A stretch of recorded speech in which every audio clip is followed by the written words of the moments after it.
I didn't have a last name.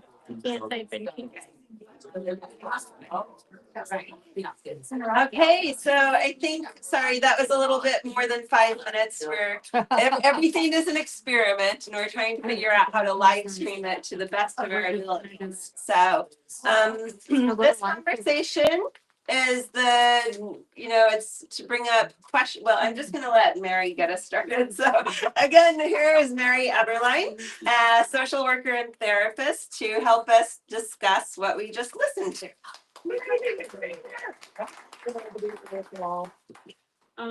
There were some really challenging topics that came up in this episode, and so I really appreciate you all willing to come out and talk about this.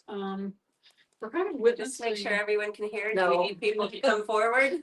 We might need people to come I'm as forward. far forward as I You can. are as forward as you can be. Okay, sorry, Mary. I'll Speak up. I'll speak up. How's that? Yeah. Okay. So we're witnessing how difficult it is for our characters, Howard and Dolores, and their adult children to kind of consider and talk about these really serious things, end of life, illness, and aging. And I wonder if we could just start just by talking a little bit about what were your takeaways? What struck you most as you were listening? Is anybody willing to share? I'm looking at my parents. I use my purse about 5 times a day. And my telephone is even worse. Some of the things that Dolores was going through, I thought were very poignant, and she just would not, absolutely would not think about living in a place that I live in right now. We live in a retirement community. It's wonderful. We love it. But Dolores can't see that. So that struck me as a very interesting part of it. Yeah. Oh, and I'm on these numbers. And can I add in that because it is a fiction podcast, feel free to harp on them, complain about them. You can judge them to your heart's content, because these are not real people and you are not going to hurt anybody's feelings or offend anybody. So That is. except for Richard and Mimi. And Dolores, yeah. So I have a takeaway too, is the feelings of the kids, right? So I know the perspective of Tamika, especially at the end when she said they're gonna love it, right? So this feeling of wanting to do what's best for your parents, not having talked to them about what it is that they want, but also feeling like you might know a little bit better because you're like, they're getting older. Perhaps they don't understand what would be best for them. So I really empathized with Tamika and what she was going through. Yeah, it really brought up autonomy versus safety. I think for most of us, we want autonomy for ourselves and safety for our loved ones. And you really see that a lot in Howard, because in episode 1, before Howard realized I think his cancer had returned, he didn't want anything to do with a senior community. And now he's really flipped, and he's kind of on the same side as the adult children.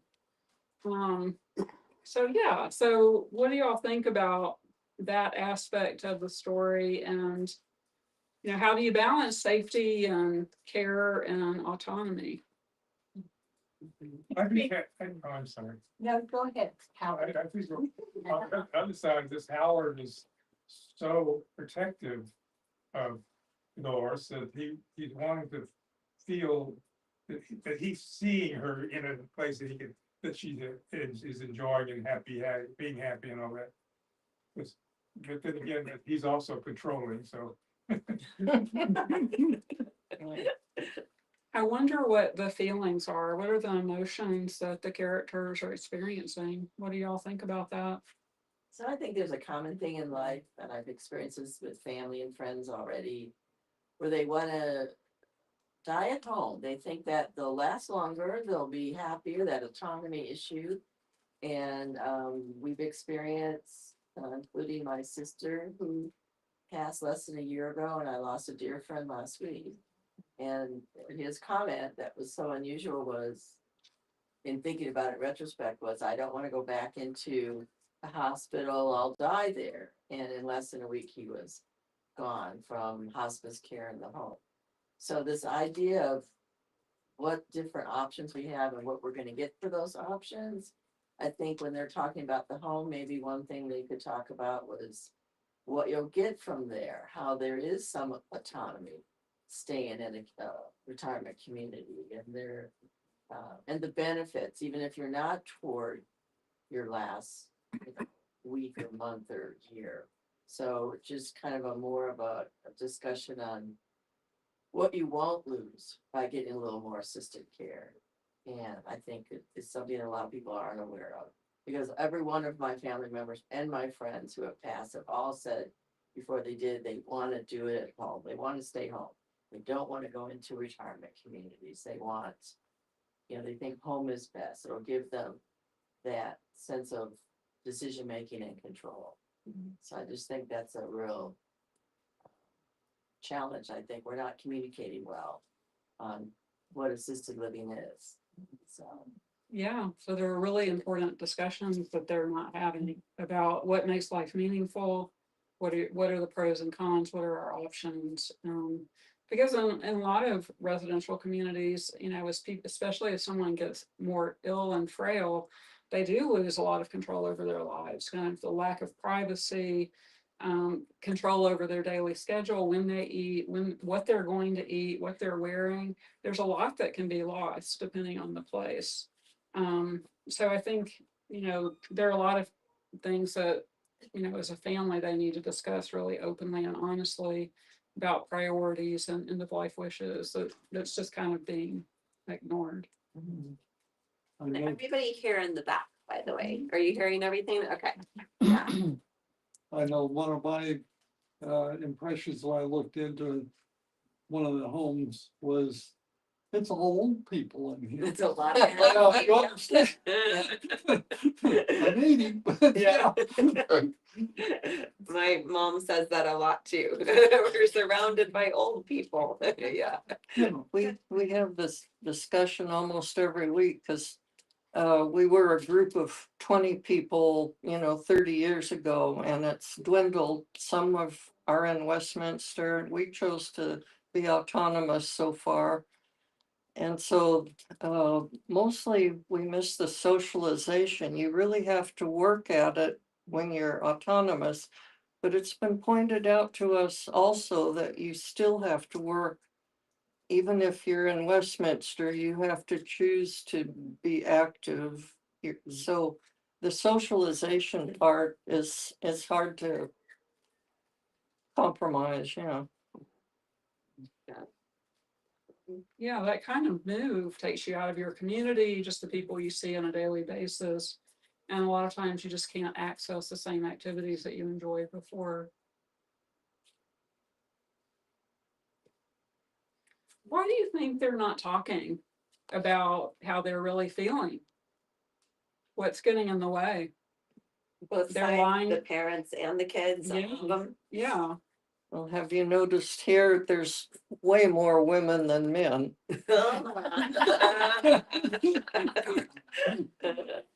Men don't like to talk about it.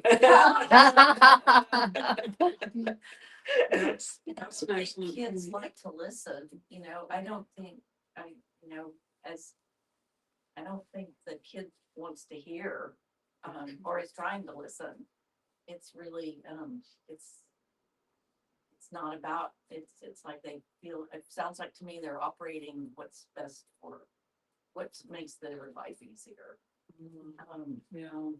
And, it's an interesting reflection. I forgot the book, the conversation book today from the library, and read quite a bit of it. And I thought at first reading that, the different conversation would be with the physician, but in this case, it's the more difficult conversation is almost with the family.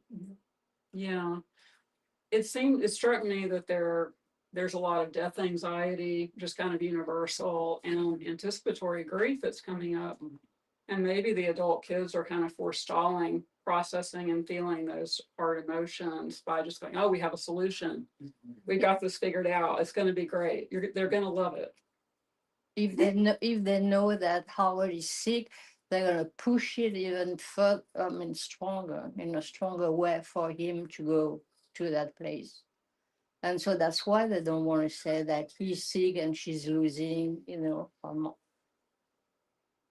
she's losing Denial, yeah. right? Denial. Because they know in a way they feel that if they say that, it's the end. They're Yeah. going to be pushed to the whatever retirement home or nursing home or hospice and all those words sound like ugly words. Yeah. I don't think we know how to have the conversation, but I think we also don't know how to process our own feelings a lot of times, especially grief. It's a very complicated emotion. And I don't know that we take the time to like sit with ourselves and really understand what's going on with ourselves. And I think that's part of the problem too. Like, we don't know how we're feeling, so we don't want to talk about it. We don't want to ask how they're feeling. It's all of those things.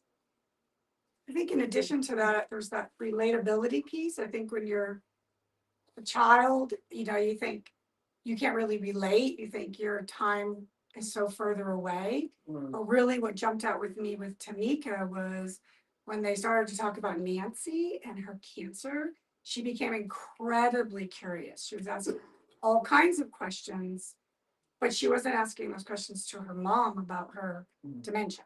She wasn't as curious as she was because she could empathize with Nancy with that potential of having the breast cancer herself. And so I think it's that becoming more curious when someone's trying to process something or problem solve or make decisions. If we can be more curious with that loved one or individual, I think that's what will open the door for those different conversations. It was telling too for me that when Howard says they would not let me die. Mhm. Yeah. So to me, that just brings up where do people watching all this draw the line? I mean, don't these people say, don't you want them to say, go ahead and die? If that's what you want to do. But no, see, they're saying, no, I want to watch you until I can't watch you. I want to see you until I can't see you any longer. So it's, on one hand, you think, what a selfish way to behave, but that's not the point. The point is, this is where this is how they feel. Yeah. And I think there's gotta be a different conversation about death. I think that death is looked at like the big, oh no. And that there's gotta be another way of looking at it so that, yes, you're gonna really miss those loved ones. But it's time for some of us, it's time. Whether we're 3 or, 93, it's like, we don't get to stay here forever. I feel I want to have this conversation with my daughter when I go to see her. And just thinking about talking to her, like I don't want to hurt her. I don't want, all of those things come in now. Hopefully we'll do it anyway, but we may not. But I don't want to leave a big mess, I don't want anyone to have to like clean up my, and now I'm in my so-called right mind. I'm as bright as I can be at the moment. So, but it's a hard way to, it's a hard thing to look at. Birth is so much easier to look at than death. And somehow I think they should be the same. Yeah, we're so avoidant when it comes to death. We're kind of death phobic in our society. So it's just so painful to contemplate, your own death or a loved one's death. So we just avoid it. I mean, the kids are being practical. The kids want, you're going to be taking care of it. That's the end of it. But the parents there is a lot of emotion there, and the kids don't understand that. It's like you're gonna be taken care of, you're gonna teach Shakespeare, to the folks, and okay, you're gonna. Yeah, Chloe said something like Also, that, the like mother and you got, daughter. yeah, and, Chloe said maybe today you're gonna teach, you're gonna do, you're gonna, I don't know. Great. So it reminded me when she said, you're gonna teach Shakespeare, you're gonna have class, you're gonna do Romeo and Juliet. I was like, no, it's bad, it's not the same, and they are old folks, somebody said, so, but the kids are practical, and that's the only side they have. They don't see the emotion. I I joke think. that I couldn't have this conversation with my parents, so I wrote letters to you. It's so hard. It's like, yes, the practicality, but also okay, I need to take the pen out because you don't want to think about your parents dying. So you don't want to think about any loved one dying, right? Merle has a good way of, he worked into it. Well, I kind of said, well, if I were, to start off, I was doing stuff for whoever's coming after. I made a set of instructions, we made wills, well, I made a set of instructions to go with it, but that makes you think about, if I were gone, but I was now the trust, I was the executor and I was following, what would have to happen? And that brings up some conversations with other people. Yeah. Now, our daughter said, though, that when I told her about this, she said, well, I'm not so concerned about dealing with stuff after you're gone. I'm more concerned about the in-between, the gray area. Yeah. Yeah, it's such a gift, I think, for families to have these conversations, even though they're difficult. Because, I've known so many family members who just agonized about, I don't know if I'm making the right decision. I don't know what my loved one would really want if they could decide. And so, having an open conversation, eventually it's going to be really helpful. Yeah, but we don't know how to get to it. We are not taught, we are not shown. So it cannot be, okay, I'm going to talk to my parents, or I'm going to talk to my daughter or son. But what do I say? How do I approach that? Where does it go?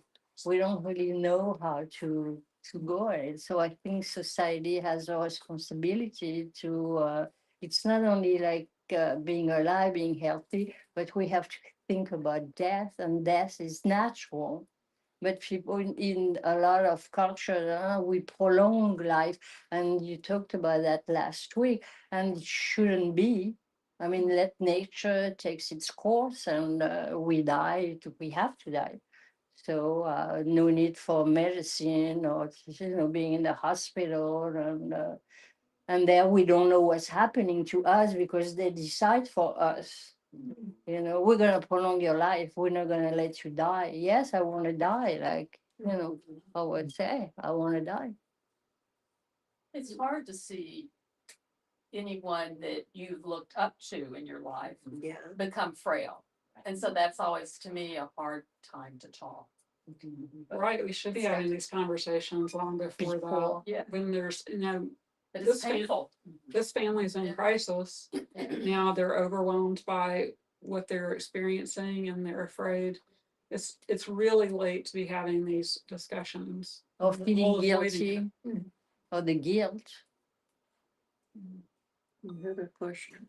You have Oh, a I was just question? gonna say, I think it can be really complicated because especially like as an adult child of an aging parent, especially if you have siblings, like everybody's reaction to those types of conversations can be so different.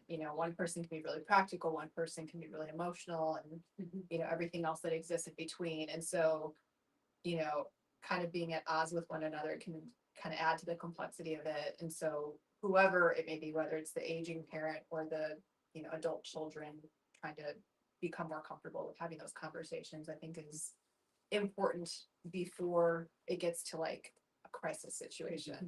Right. So there's so much anticipatory grief. Everybody's reacting differently, and there's a lot of tension. But yeah, I think we have to, as a society, become more comfortable having these discussions and not shy away from them.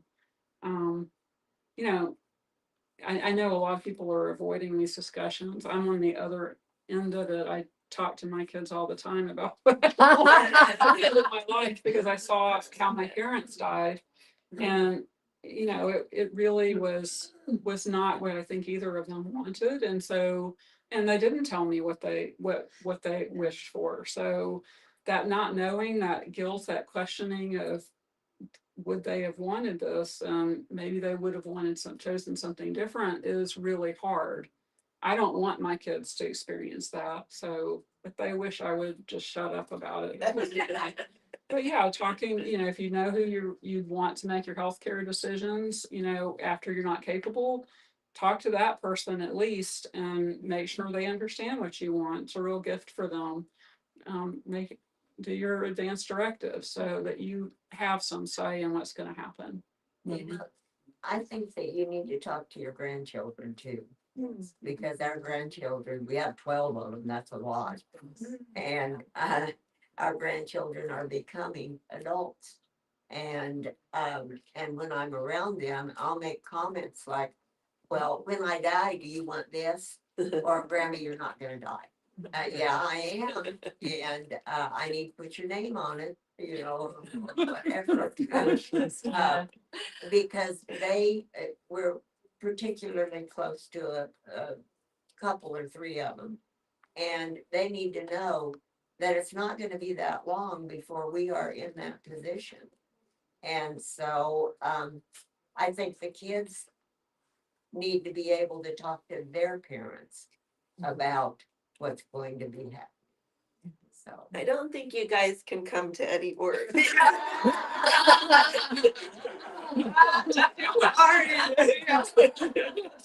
No, you can come to all of this, but yeah.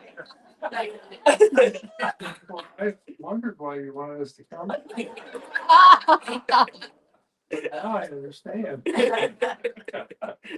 Well, Yeah. I've seen one case where there was a big dispute in the family when somebody was looked like they were gonna die. How much care should be given? How much effort should be made to prolong life? And it was a big dispute. And maybe you could, I don't know, maybe there's some way you could, if you're with it, you could get yourself known ahead of time to. Well, isn't that part of that advanced planning? Because I was talking to my sister after last week and we were talking about that conversation that we need to have with our parents about what they consider their quality of life. And she was saying, oh, this is a great relief to me because she's the what do you call it? executive. Yeah. And she is like, I thought this was all gonna fall on me, but now that I know that perhaps we're gonna know what they want, that's gonna make it so much easier. Well, we can make this decision together and feel more comfortable that it's what they want. So What a concept. yeah. Because we're like, who's gonna make the decision to pull the plug? And it was like, no, I'm not gonna do it. No, you're gonna do it because you're the executor. And I was like, okay. So yeah, it's a We were there with her and we had that conversation too. And I said, Jenny, it's a we for you guys. It's not a you. You get to decide together and we'll try to guide you in that decision. So we're all holding them to that. Make their plan and let us know. Yeah. I'm You said it. I want to throw something out, but only because I can. Excuse me. Being, let's say, of the age. We won't talk about that. Well. Is that what I've come to for me, what I realized is that there is no such thing as death. And if the one thing I can impart maybe to my grandchildren and great grandchildren, and now I have a great one, is that this is we came into this world, into this reality as energy, and then at some point we all return to energy. And I know that's controversial for a lot of people who want to know that there's someplace to go.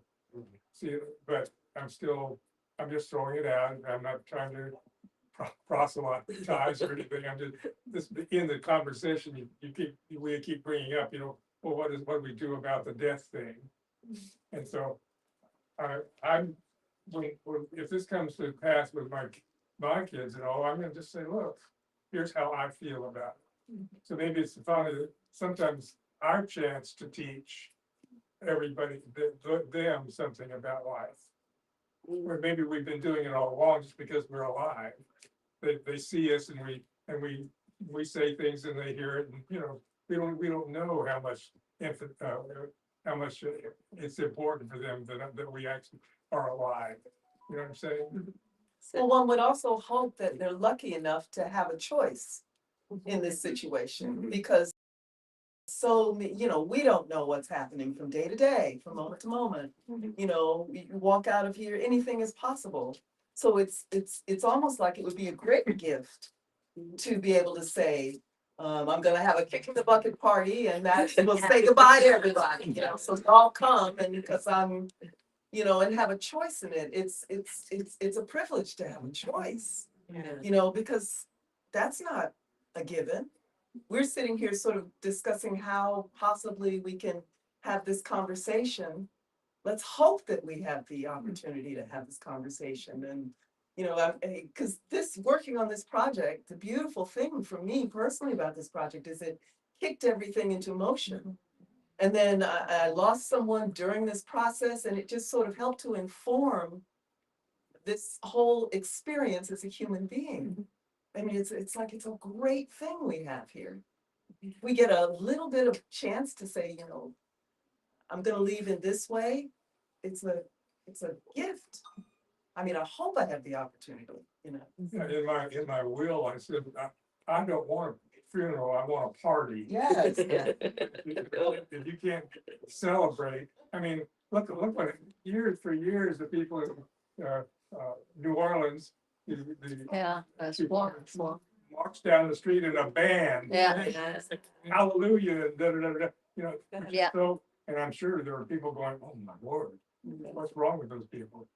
Well, and the other thing that I wanted to bring up is that they're gonna have to deal with is that I donated my body to research about 50 years, so they don't know that yet.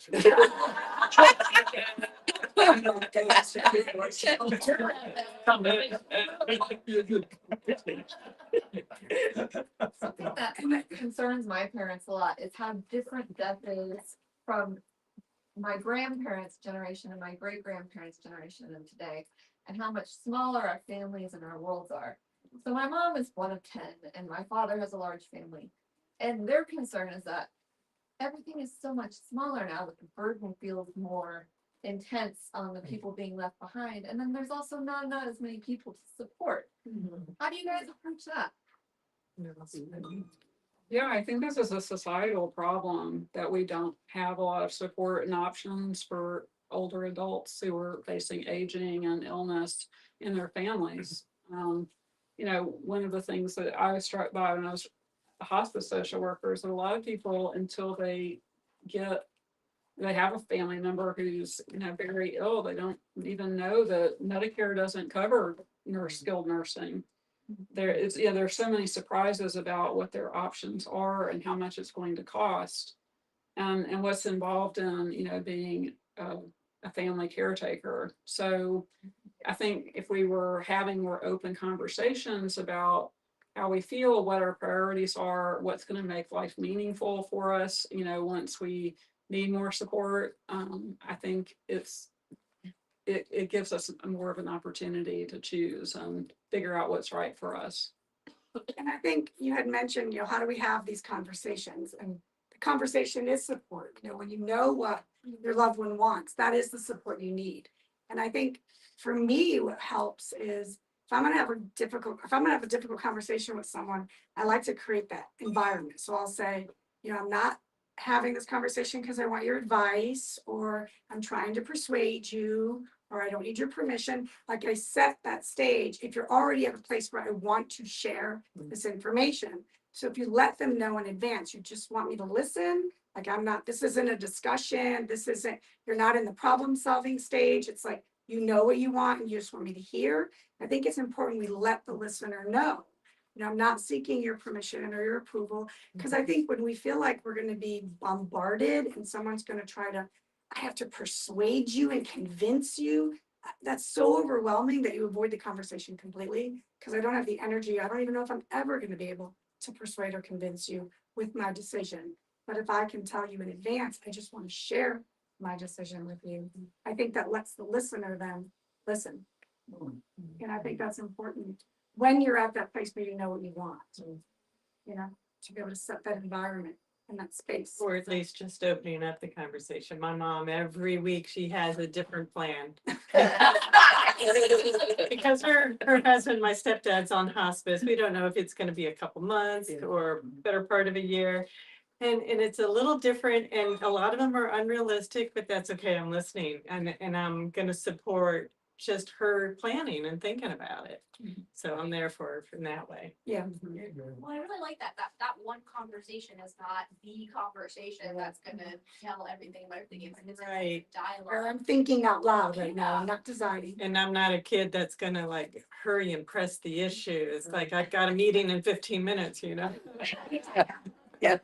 Like Mimi was saying too, I mean, there should be societally a better equalizer, because we don't know, like I could go out and get hit by a bus and I don't, I was not statistically supposed to die today. But then we haven't had that conversation of what might I want, you know, like there's, the burden can go both ways, and obviously we usually do it, you know, going up and older, but kind of being more realistic about that level playing field of death is coming for us all, just like these are important conversations to have for everybody to know about. So we were more open about talking about deaths and ideas and what the options are around, it would just kind of make that burden feel less heavy of like, oh, this is coming because I believe frail or this and this. And just normalize having that earlier and communally. That's to someone was saying about the thing that families getting smaller. I'm an only child and will likely end up alone having to make my own decisions. Like it's not, and but even then once my mom was gone, like I don't have extended family, so like whatever plan I make for myself will be in a silo. So having more communal friends and humans that you're talking to that isn't even that burden of official family. It's like other things to keep poking at and considering, because just widen those conversations. I think it's just also a big disconnect between what we think we want toward the end, and then when it starts to happen, what that really means. And I just experienced a friend passing away last week, and in his advance directive, he said, I want to be kept alive as much as possible. He was an airborne ranger. He was a tough guy. He was a faculty friend of mine for 35 years. And he wanted as much life as he could get. But a week before he passed, when he realized from his injury, he broke his femur bone and he had complications, he's going back in and out of the hospital and rehab and whatever, that he wasn't going to get any better. And he basically is still saying, I want as much as I can get, but I don't want to go back into the hospital. I don't want that kind of care. I want to be fixed at home, but there wasn't that. There is no doing that other than bringing in hospice, and they brought in the medication. And then he passed within a week, and it was a very cheerful thing. So I think what we think we're setting things up for, and then there's just a real disconnect between what he thought he was gonna have and how it really played out. So I think there just needs to be so much more education, not only about hospice, and I talked about that last week, but exactly kind of how it looks on a more minuscule level, and what we really want our loved ones to do, particularly toward our last week, month, whatever. Because I've experienced it with loved ones really intimately, and it's not been fun, and they're not having a good time either. And I don't think death is a good time, but it just seems maybe that we have so many options that we don't exactly know what ones we are best for us. And I just think the conversation needs to get kind of beyond just kind of general. I was talking to you about, you know, I haven't done my own advanced directive because I'm not really sure exactly the detail of it. So you can say, you know, I don't want to be resuscitated, but sometimes I would like to be, right? If I don't want to be, so how do you Yeah. know that difference? Or You don't, that's the trouble, is you don't know what in advance, how it's gonna turn out. yeah, and resuscitating, not like on the movies where they just do a little paddle and you're awake and off you go. It's like really, you know, bones can be broken, it can be a really serious thing. So I just, to me, it's a, you know, and I'm a PhD psychologist, I'm really into detail knowledge, so that's part of my personality, but I really feel a little bit, seeing how it's played out with family and friends, that toward the end of their life, it was tough for them. So that's a big question, that's a big problem, I think. I think it's important to know about advanced directives, like you can have them at 20 and they may look different at 60 and they may look different at 80. And so, you know, you can change your advanced directives. I mean, it's important, you know, I have kids that you know, 18, you know, when they were younger, they're in their 20s and 30s now, but it's like, I need to know because like you were saying, it's any age, something can happen. And so, you know, the decision you make at 20 may not be the same decision you're gonna make at 80. But I Can think, you change them every week? yeah.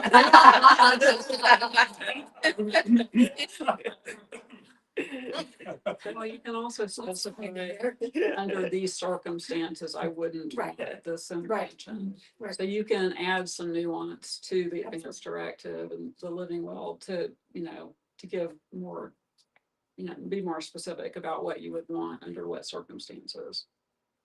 But what you don't know is what the result of a resuscitation is gonna be. I mean, most people would say, yeah, if it's the paddle on the chest and it brings me back to life for a couple of years, great.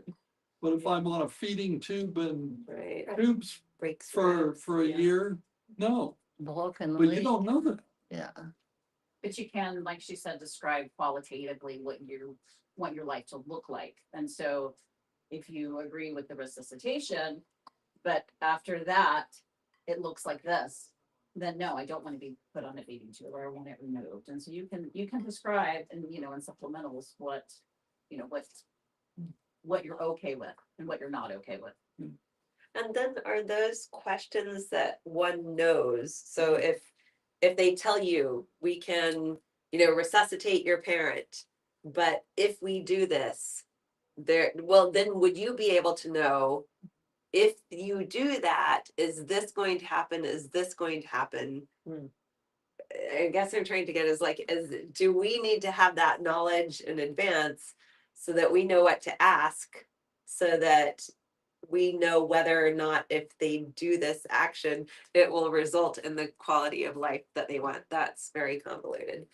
Does that make sense? Anybody? Well, I think what you're asking is Yeah. if they do, let's just continue with the resuscitation. And then Yeah. after that, you know, I'm going to have to be on a feeding tube or a ventilator. And you can decide, you know, if I make it through the resuscitation, but it still requires medical intervention and life-sustaining treatments, no.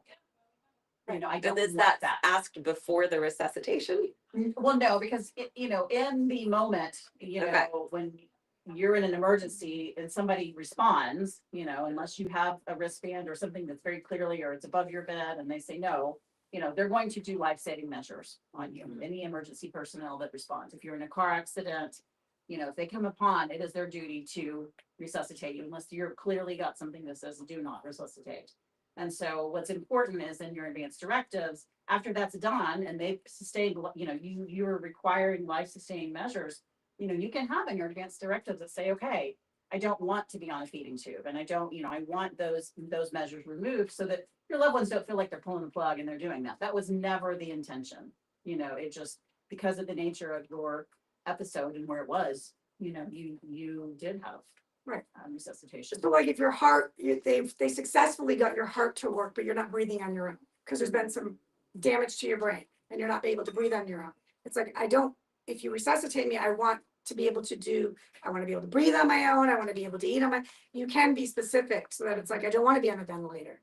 You know, if you do resuscitate me and you do bring me back, because, I mean, my feeling is, if I have to be on a ventilator, I already died, I can't breathe.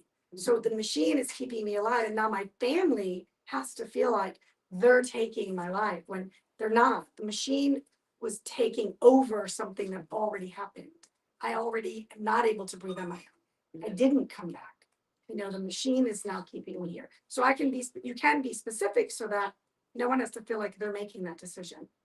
It already been decided. Do we have, yeah, Like, it is, I think what you're trying to kind of ask and figure out is part of the responsibility, I don't know if that's the right word, is for us to do our own research, because I hadn't even thought if I'm resuscitated, that something could go horribly wrong and I'm on a feeding tube. That didn't even enter my mind. So is that our own research we do? Is that a conversation we also have with doctors, therapists? You know, I think that's kind of where you're trying to go with it. I think mostly your family, because those are the ones that would be asking the questions to the doctors for you. What's going on with my loved one? What is this gonna look like now? And if you already had a conversation, it was like, oh, mom doesn't want that. You know what I mean? Or, you know, because you're gonna be in that living moment, getting this information as it's happening. But if conversations were had, then you would feel at peace making a decision for them. It's also the beauty of experiencing death with anyone and everyone, like, you know, whenever, maybe it's not close up, maybe it's a friend's parent or child, and they go through these, because speaking, this is the most I've talked about death with a group of people maybe in my entire life. And I've experienced, my mother knew she didn't want a feeding tube because she had to watch her parents, and she was an only child. And so she knew after a certain point, no feeding tube. She went into hospice on a Thursday. The nurse that took care of her said 7 days later, your mom will be gone. And that's exactly the way it was. She didn't have a feeding tube. She, you know, they kept her comfortable. And like I say, you know, the most incredible people in the world are in the hospice systems. So it's like they teach, every episode of death has taught me something about how I want to leave. And, you know, this conversation, I mean, it's like my heart just goes out to you for this, opening up this window, you know, because it's just so necessary. It's so important. And it makes it all so much more bearable.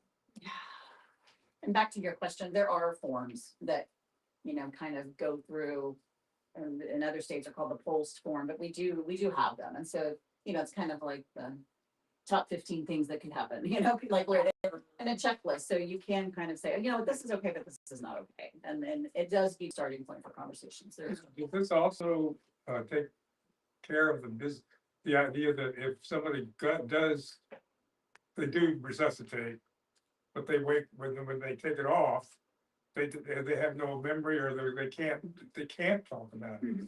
To say, wait a minute, if this is so it's important to get all that straightened out before, because they may not be able to discuss it once it's done. Yeah. Right. One thing I think that Mimi made me think of is I really wish people would consider hospice a lot earlier than they attempt to.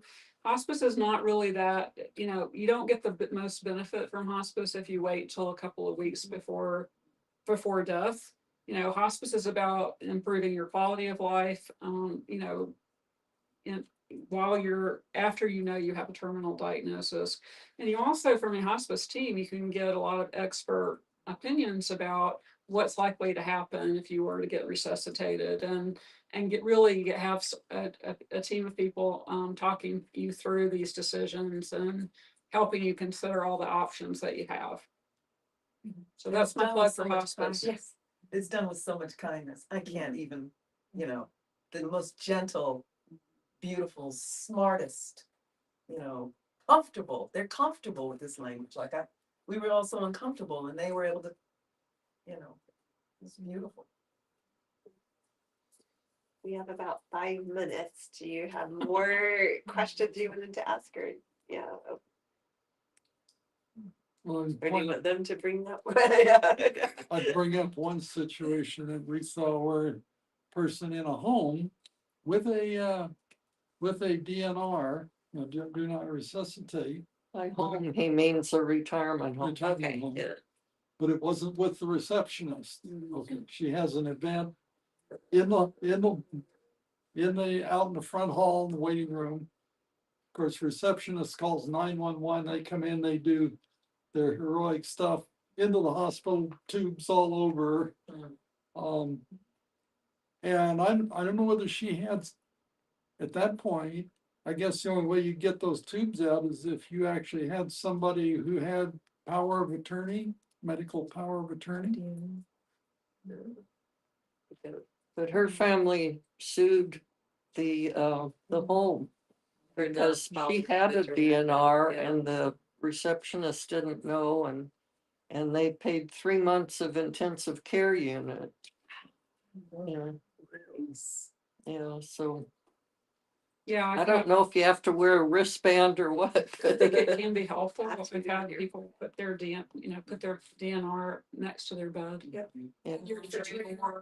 Somewhere where it's. It wouldn't have done her any easily good. Yeah. She was out, she was out by the receptionist.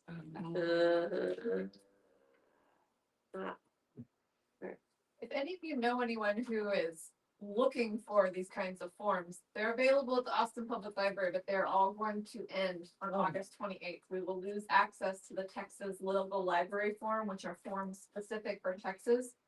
So they're available for free now. You can get medical power of attorney, you can get will, you can get all different types of power of attorney, you can get limited medical power of attorney. For We free, have all you can that. download Yeah, them, no, you can it's actually for- submit them not for be free to limited. the Travis County Law Library. There's no legal advice attached to any of these. But you can do all of that for free through August 28th of 2025. After that, you will have to go to the Travis County Law Library and use their resources. Why is it ending? Yeah, can we point out why it's ending? It's very expensive to subscribe to a legal database. But it is specific to Texas, and I would like everyone to know that you will see a lot of these forms online, and you will pay a lot of money for these forms online, and they are using the forms that are for free through the libraries, and often they're out of date. And you're gonna wanna make sure they're specific to whatever county you're going to file them in, and they are correct date, 2025, they're the most accurate forms you can get. But yeah, if you pay for some of these kits, you're paying for things that are already available to you as citizens for free. Until August 28th. 28, and then you have to go to the Travis County Law Library. Okay. So if you're saying specific county, you don't know where you're gonna die. You file it with, So, you file it where you're living. Yeah. So it File matters it where you're where you living now, but if, let's say you pass in Florida, if are you, they still, You update it when you move to Florida. Yeah. then I move back here? You're updating it. So, I'd like to end every session with like, I don't know, a thought of hope. Like, I don't want us to leave here feeling overwhelmed, like, oh, we're already behind with all of the stuff we are doing. And I'm just throwing this on you right now. Like, is there a way to kind of come out of this conversation with a feeling of hope, or like, feeling better prepared, or just like, it's not all horrible, as I stare at my lovely parents over there and think, are we gonna have this well, there's hope, we're gonna have this conversation, right? But free forms are good. Free yes. Until August 28th. After that, all hope is gone. So, yeah. I think it's just such a I was gift. wondering why you needed the Kleenex. Right, I know, yeah, I know. I think it's such a gift to your family to talk to them about what your wishes are and what's important to you towards end of life. It's going to give your family peace, knowing that that they honored what you wanted. And I also think, it gives you an opportunity to have some, those end of life discussions can be really meaningful. You can say, thank you, I'm sorry, I love you, please forgive me. You can have a lot of really meaningful discussions, besides, what care someone wants, what treatment someone wants. So I just encourage you to start talking about these things. Right. Thank you all for doing this. Thank you. You. Thank y'all for a great discussion. And I want to say, have fun.